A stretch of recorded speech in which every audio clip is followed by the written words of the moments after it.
Our spine is not only required for our ability to stand up tall, to have proper alignment and good posture, but it's also the spine that helps us to support our organs, the free flow of our breath, the movement of the diaphragm. So when we have both a strong and supple spine, we have more mobility, but we're also protecting the wellness of our internal organs and our breath and our nervous system. So I'm going to share with you a few very simple, accessible poses to create a more mobile, youthful, and strong spine. So in order to do this practice, you will need either a mat or a towel. And if you have sensitive knees, you can slide a blanket underneath your knees. I'll show you right now. So let's come onto hands and knees.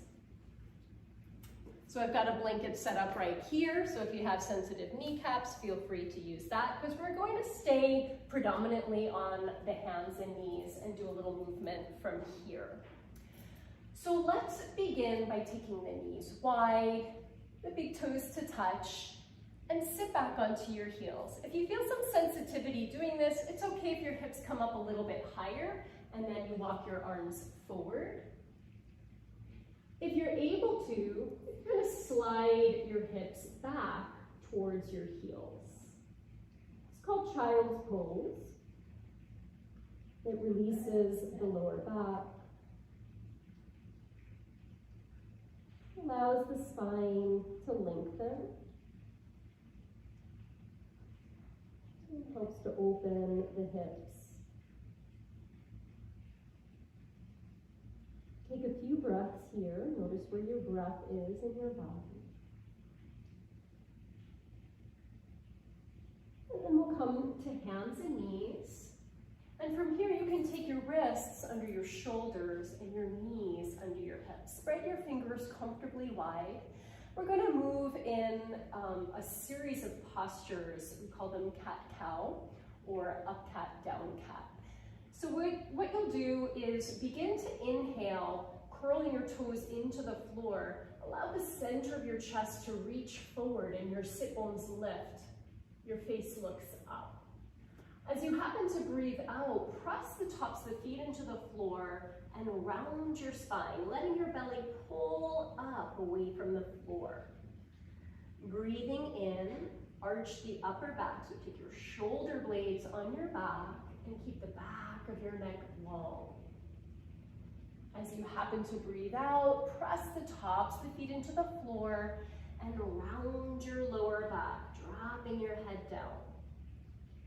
Move like this on your own. So feeling how the inhalation helps you to engage the upper back muscles. The ribs expand, the chest lifts, and as you happen to breathe out, as you breathe out, the belly pulls in, and that helps you to round your spine, moving it in the opposite direction. This posture is great to get some flexibility in the spine. Let the spine move in two opposing directions. And to both strengthen and stretch the muscles along the spine. As best you can, keep your breath moving to the rate that feels natural for you. Now we're going to come back into a neutral position with your spine. So keep your shoulders right over your wrists, your knees right under your pelvis. We'll take a second pose now to strengthen the spine. So you'll stretch the right leg straight back behind you, curl your toes under, and begin to press your heel back towards the wall behind you. You might feel a nice stretch in your calf here, in your Achilles tendon.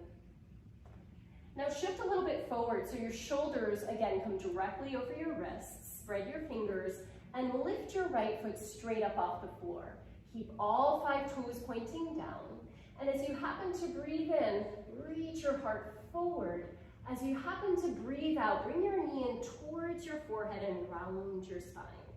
Do this again. Stretch the right leg back as you breathe in. And as you breathe out, bring your knee in towards your forehead, rounding your spine. Once more, inhale, press back through your right heel. And exhale, knee to forehead. And now stretch the right leg straight back. Keep pressing well into the pads of your hands. Try not to collapse in your wrists here. Now find a point to focus on a little bit in front of you. Shift your weight onto your right hand. Keeping your right leg extended, reach your left arm by your left ear. So eyes steady. Try and engage your low belly, so lift your belly button up away from the floor. So you start to strengthen the muscles in your core and the muscles along the spine. Now lower your left arm down. Keep the right leg extended, but cross it over the left leg. Curl the toes under. And now gaze out over your left shoulder. Relax the right shoulder away from your ear and breathe in. You should feel a nice stretch in the right side of your low back. So we have muscles on either side of the lumbar spine that get really tight from sitting a lot. So breathe into that space. Inhale. And exhale fully. Bring the right knee back to meet your left knee. Take a moment, knees wide, big toes touch, sit back onto your heels. If you feel any tension in your wrists, you can let your palms face up, or even bring the backs of your hands towards one another to stretch the fronts of your wrists. Come up to hands and knees. Once again, we'll try this on the other side. Wrists under the shoulders, knees under your hips. Stretch your left leg back, curl the toes, press back through the left heel. And again, you might feel a nice stretch in your calf, your Achilles tendon, breathing into that area. And then shift a little bit forward. Lift your left foot straight up off the floor. Keep all 5 toes pointing down. As you breathe in, reach the center of your chest forward. And as you breathe out, bring your knee in towards your forehead and round your spine. Inhale, press back through your left heel. Exhale, knee to forehead, round your spine. Do that once more if you can on your own, matching your breath with your movement. Really hollow your belly on your exhalation. As you next inhale, stretch your left leg straight back. Keep all 5 toes pointing down. Pour your weight into your left hand. And now right arm by the right ear. So not only does this strengthen the muscles along the spine, it also works on the symmetry of your body. So you work the right and the left, working the opposing muscles here. Pull the navel up away from the floor. Try and relax your jaw. Lower the right arm down, keep the left leg extended, and cross the left leg over the right. Curl the toes. Gaze out over your right shoulder and relax the left shoulder down the back. And again, breathe into your left waist, your left lower back. Exhale fully. Take your left knee back in to meet the right knee. Once again, knees wide, big toes to touch. Sit back onto your heels. You can also do this little puppy dog if it hurts to sit back onto your heels or you feel some resistance in the child's pose. So close your eyes. And then we'll come back to hands and knees. And now we're going to just move a little bit side to side. So you can kind of tip your pelvis to the right and look over at your right shoulder. And then come back to center and tip your pelvis to the left, C-curving your spine, looking over at your left shoulder. Do that again. Come back to center. Draw your right hip towards your right shoulder, gazing out over your right shoulder. And then come back to center and bring your left hip towards your left shoulder, gazing out over your left shoulder. And now come back to center. We're going to come into downward facing dog. Walk your hands about 1 inch forward of your shoulders. Keep your fingers spread comfortably wide. press down into the pads of your hands and curl your toes. Take a smooth inhale. As you exhale, press your hands well into the floor and begin to lift your hips up and back. Reaching your hips towards where the wall and the ceiling meet behind you. You can start with your knees a little bit bent. You don't have to straighten your legs, especially if it causes you to round in your spine. So we're looking to encourage the natural curves of the spine here. So you can keep your knees a little bit bent, especially if you're a little tight behind your legs. And now shake your head a little bit from side to side. And forward and back. Be sure that you're evenly pressing down into the pads of your hands and that the heels are aligned behind the widest part of your feet. So take a peek back at your feet. Make sure you don't see your heels. And now we're going to walk the feet to the hands and the hands to the feet. Take your time here so that your feet come about a fist or even 2 fist distances apart. Bend your knees as much as you need to rest your belly on your thighs. If you feel any tension in your low back here, you can bend your knees a little bit more or even place your hands on a table or a couple of books. Okay, but you should feel some release. This is great to give traction through the spine to create space in between the vertebrae. Grab hold of opposite elbow with each hand and let your head hang heavy. So now you get that traction in your neck and shake your head a little bit from side to side and forward and back. Switch the crossing of your arms, so the opposite arm is on top. Take a smooth inhale and exhale fully.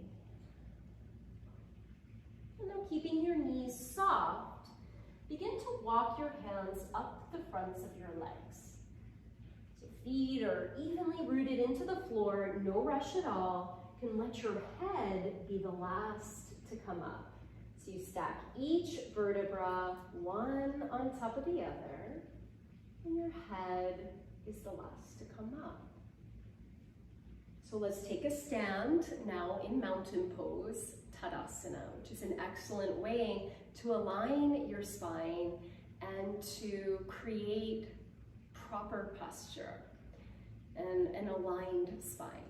So take a peek down at your feet. Make sure that the heels are aligned behind the widest part of your feet, because what's happening in the feet is often affecting what's happening in our backs and our spine. So when your feet can become evenly rooted and in a more parallel position, it will help you to create the foundation that you need for a long and tall spine. Now sense that you could draw the energy of the earth up through the soles of your feet, as if your feet were straws and you could suction the floor up through the soles of your feet. When you do that, you might notice that your legs become more active, your quadriceps engage, and you might feel a subtle lift of your pelvic floor. And that will create some support in your low belly.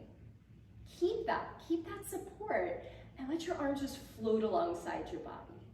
Bring your palms to face forward, creating spaciousness across your collarbones. Keep that spaciousness across your collarbones, and now let your head and neck be easeful. Maybe you close your eyes, relax your jaw, soften your facial muscles. And now access your breath. You can feel your breath flowing freely in your body, even as you hold this pose. Thank you so much for joining me today. Namaste.